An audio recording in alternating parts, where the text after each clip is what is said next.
நடிகை ஸ்ருதிகாசன் சென்னையில ஒரு அழகான வீடு வாங்கியிருக்காங்க. அதுக்கான கிரகப்பிரவேசம் ரொம்பவே சிம்பிளா முடிச்சிருக்காங்க.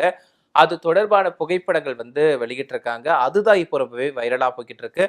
அத நோட் பண்ண சில இணையவாசிகள் சில கருத்துக்கள சொல்லியிருக்காங்க. அதுல அவங்க நோட் பண்ண விஷயங்கள் என்ன? ஸ்ருதிகாசன் அப்படி என்னெல்லாம் பண்ணியிருக்காங்க?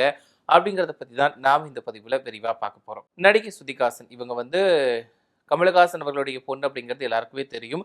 ஆனா இவங்க எந்த இடத்துலயுமே நான் உலக நாயகன் கமலஹாசனோட பொண்ணு அப்படிங்கிற ஒரு பிம்பத்தை பயன்படுத்திக்கவே மாட்டாங்க. எனக்கு திறமை இருக்கு. என் திறமைக்கு யார் வாய்ப்பு குடுக்குறாங்களோ, நான் அத வச்சே நான் முன்னேறிக்கிறேன். என்னோட அப்பாவோட கால்ல நான் நிக்கணும்னு அவசியம் கிடையாது. அவருடைய தயவுனால எனக்கு வரக்கூடிய வாய்ப்புகளுமே எனக்கு வேண்டாம். எனக்கு திறமை இருக்குன்னு நெனச்சு, என்ன நம்பி யாராவது எனக்கு வாய்ப்பு குடுத்தாங்கன்னா, அது போதும். கமலஹாசனோட பொண்ணு அப்படிங்கிறதுக்காகலாம் எனக்கு வாய்ப்பு வேண்டவே வேண்டாம். அப்படின்னு சொல்லக்கூடியவங்க தான் ஸ்ருதிகாசன். ஸோ இது மட்டுமே இல்லாம, ரொம்பவே தைரியமான பொண்ணு ஸ்ருதிகாசன். எதுவா இருந்தாலும் மூஞ்சுக்கு நேரா ஸ்ட்ரெய்ட் ஃபார்வர்டா சொல்லிடுவாங்க. எதுவுமே ஒளிவுமுறை வச்சுக்க மாட்டாங்க. நான் இப்படிதான், என்னால இப்படிதான் இருக்க முடியும் அப்படிங்கிறது ஓப்பனா சொல்லக்கூடிய தைரியம் அவங்களுக்கு இருக்குது. ஸ்கூல் படிக்கும்போது கூட தன்னோட அப்பா கமலஹாசன் அப்படின்னு சொல்ல மாட்டாங்களாம். ஏன்னா ஸ்கூலுக்கு படிக்கிறப்போ யாராவது நான் உலக நாயகன் கமலஹாசனோட பொண்ணு அப்படின்னு தெரிஞ்சுக்கிட்டா, ஸோ அதை நினைச்சு நான் சீன் போட்டேன்னு நினைக்கலாம். ஒருவேளை ஏன்னா அதுக்காக வேற மாதிரி ட்ரீட் பண்ணுவாங்க. ஸோ அது எனக்கு பிடிக்கவும் பிடிக்காது. யாராவது என்ன கேட்டாங்கன்னா, ஒரு இன்ஜினியரோட பொண்ணு, டாக்டரோட பொண்ணு அப்படின்னு சொல்லிட்டு, எங்க அப்பாவோட வேலையை நான் மாத்தி மாத்தி சொல்லிக்கிட்டே இருப்பேன். ஸோ அந்த மாதிரி தான் என்னோட ஸ்கூல் லைஃப் போச்சு. ஆனா இப்போ வரைக்குமே நான் என்னோட அப்பா கமலஹாசன் அப்படிங்கிறத சொல்லி நான் யார்ட்டையும் வாய்ப்பு கேட்க மாட்டேன்.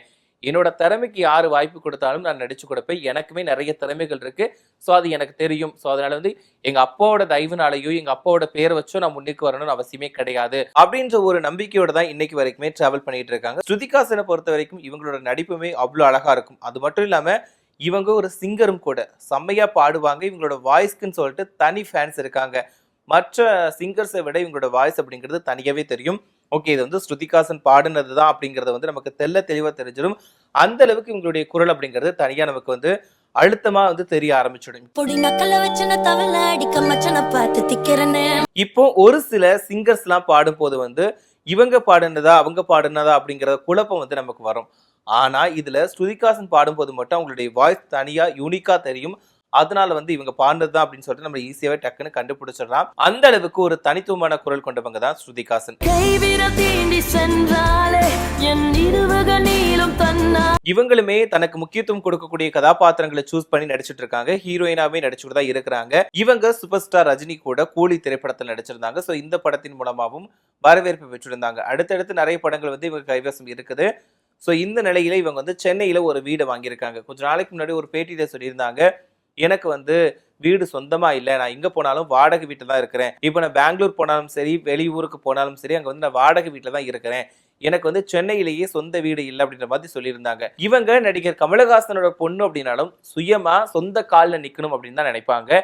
யாரோட தயவுமே இருக்கக்கூடாது, நமக்கு திறமை இருந்தா நம்ம வாழ்ந்துக்கலாம் அப்படின்ற மைண்ட் செட்ல தான் இவங்க இருப்பாங்க. ஸோ அந்த வகையில சொந்தமா வீடு வாங்கணும் அப்படின்ற ஆசை இவங்களுக்கு ரொம்ப நாளாவே இருந்திருக்கு. ஸோ இதை இப்போ அந்த ஆசையை நிறைவேற்றிக்கிட்டாங்க. சென்னையில ஃபைனலா ஒரு அழகான வீடு வாங்கியிருக்காங்க. அதுக்கான கிரகப்பிரவேசமும் நடத்தியிருக்காங்க. இப்போ பொதுவாகவே இப்போ நிறைய சினிமா நடிகர்கள், நடிகைகள், அதுக்கப்புறமா சீரியல் நடிகர்கள், நடிகைகள், இன்ஸ்டா பிரபலங்கள் இவங்க எல்லாருமே புது வீடு வாங்கினா என்ன பண்றாங்க, நட்சத்திர ஜன்னலில் வானம் எட்டி பாக்குதே அப்படின்ற சாங்க போட்டு அதை 10 எபிசோடா பிரிச்சு அதை அவ்வளோ ஒரு ஃபேமஸ் ஆக்குறதுக்காக அந்த வீட்டுக்கு பேஸ்மெண்ட் போடுறது, அப்புறம் தூணு கட்டுறது, அதுக்கப்புறமா கிச்சன் பார்த்து பண்றது, டிவிக்கு அலங்காரம் பண்றது, அதுன்னு சொல்லிட்டு ஒவ்வொரு வீடியோவை எடுத்து அதை ஹைப் ஏற்றி விடுவாங்க. வீடியோலாம் ஃபைனலா முடிஞ்சு எல்லா வேலையும் முடிஞ்சு பால் காட்சிக்கு ரெடியாகும் போது நட்சத்திர ஜன்னலில் வானம் எட்டி பாக்குதே அப்படின்ற பாட்டை போட்டு அதை ஸ்டேட்டஸ் வச்சு தள்ளிடுவாங்க. இன்ஸ்டா ரீல்ஸ், அப்புறம் ஃபேஸ்புக் ரீல்ஸ், யூடியூப் ரீல்ஸ் அப்படின்னு சொல்லிட்டு அந்த வீடு கட்டினதுல இருந்து அவங்க எவ்வளவு கஷ்டப்பட்டாங்க, எப்படி வாங்கணும், எவ்வளவு கஷ்டப்பட்ட வீடை கட்டணும் அப்படிங்கறத முதற்கொண்டு ஒரு வீடியோ போட்டுருவாங்க. அந்த வீடியோ ஒரே வீடியோலாம் சொல்ல மாட்டாங்க. அதே 10 எபிசோடா பிரிச்சு கட் பார்ட் 1, பார்ட் 2, பார்ட் 3 அப்படின்னு சொல்லி போட்டு அதுக்கே ஒரு மாச காலம் இழுத்துருவாங்க. அப்படிதான் நிறைய பேர் வீடு வாங்கினதை அவ்வளோ ஒரு ட்ரெண்டிங் ஆகணும் அப்படிங்கிறதுக்காக போட்டு காட்டிட்டு இருக்காங்க. ஆனா அந்த வகையில ஸ்ருதிகாசனை பொறுத்த வரைக்கும் அப்படி கிடையவே கிடையாது. ரொம்பவே சிம்பிளா இந்த விஷயத்த பண்ணியிருக்காங்க. கிரகப்பிரவேசம் பண்ண அந்த ஒரு போட்டோஸ் விட்டுருக்காங்க. ஸோ அதை பார்த்து எல்லாரும் நோட் பண்ண விஷயம் இது மட்டும்தான். என்னன்னா ரொம்பவே சிம்பிளா இருக்காங்க. நிறைய அவங்களுடைய பெரிய பெரிய நடிகர்களுக்கு சொல்லவே இல்லை, யாருக்குமே சொல்லல. ஒரு 4-5 ஃப்ரெண்ட்ஸுங்களுக்கு மட்டும் சொல்லி சிம்பிளா பால் காய்ச்சிருக்காங்க. அப்படின்ற மாதிரி கருத்துக்களை சொல்றாங்க. பரவாயில்லப்பா, ஸ்ருதிகாசனோட பொண்ணு வந்து ரொம்பவே தெளிவா தான் இருக்கிறாங்க, ரொம்பவே ஆடம்பரம் இல்லாம ரொம்பவே சிம்பிளா இருக்காங்க அப்படின்ற மாதிரியுமே சொல்லிட்டு வந்துட்டு இருக்காங்க. ஸோ இதுல இன்னொரு விஷயத்த நோட் பண்ணியிருக்காங்க. என்னன்னா, அதுல கமலஹாசன் அவருடைய போட்டோ இல்ல. அப்போ ஸ்ருதிகாசன் அவர்களுடைய அந்த ஒரு விஷயத்துக்கு வந்து இவர் வரலையா, பால் காய்ச்சிக்கு வந்து இவர் வரலையா அப்படின்ற மாதிரியுமே கேள்விகளை எழுப்பி வந்துட்டு இருக்காங்க. ஒரு பக்கம் பாத்தீங்கன்னா, ஸ்ருதிகாசன் ஆரம்பத்துல இருந்தே ஒரு விஷயத்த சொல்றது, எனக்கு சென்னையில வீடு இல்ல அப்படின்றத ஃபீல் பண்ணி சொல்லிட்டு இருந்திருக்காங்க. அப்போ வந்து ஒருவேளை அப்பாவுக்கும் பொண்ணுக்கும் பிரச்சனையா அப்படின்ற மாதிரியும் கேள்விகளை கேட்டுட்டு தான் வந்துட்டு இருக்காங்க. ஆனா நிறைய பொது நிகழ்ச்சிகள்ல பாக்குறப்போ 2 பேருமே அவ்வளவு சந்தோஷமா தான் இருக்கிறாங்க. அப்பா மகள் பாண்டிங் அப்படிங்கிறது நல்லா தான் இருக்குது. பட் ஏதோ ஒரு பிரச்சனை இருக்கு போல. அதனால தான் இவங்க தனியா போகணும்னு நினைக்கிறாங்க அப்படின்ற மாதிரியுமே சில வதந்திகள் வந்துச்சு.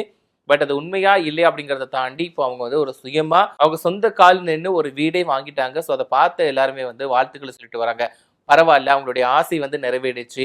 ஏன்னா அவங்க வெளியூருக்கு ஷூட்டிங் போகும்போது கூட வாடகை வீட்டில் தான் இருக்கிறேன், இங்கேயும் வாடகை வீட்டில் தான் இருக்கிறேன் அப்படின்னு மனசு நொந்து அவங்க பேசியிருந்தாங்க. பட் அந்த விஷயத்துல வந்து இவங்களுக்கு இப்போ இதுக்கப்புறமும் சந்தோஷம் நிலைக்கட்டும் அப்படின்ற மாதிரி வாழ்த்துக்கள் சொல்லிட்டு வந்துட்டு இருக்காங்க.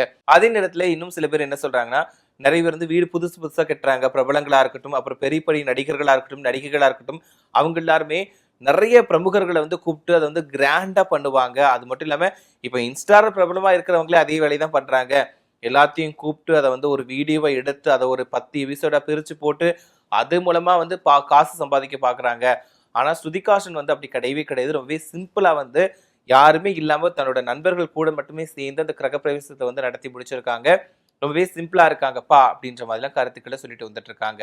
இதுல இன்னும் சில பேர் என்ன சொல்றாங்கன்னா, இப்ப புது வீடு கட்டுறதுங்கிறது எல்லாருடைய ஆசையா தான் இருக்குது. அதுவும் சொந்த ஊர்ல தாண்டி சென்னையில வீடு கட்டுறது அப்படிங்கிறது ரொம்பவே சவாலான விஷயமா இருக்குது.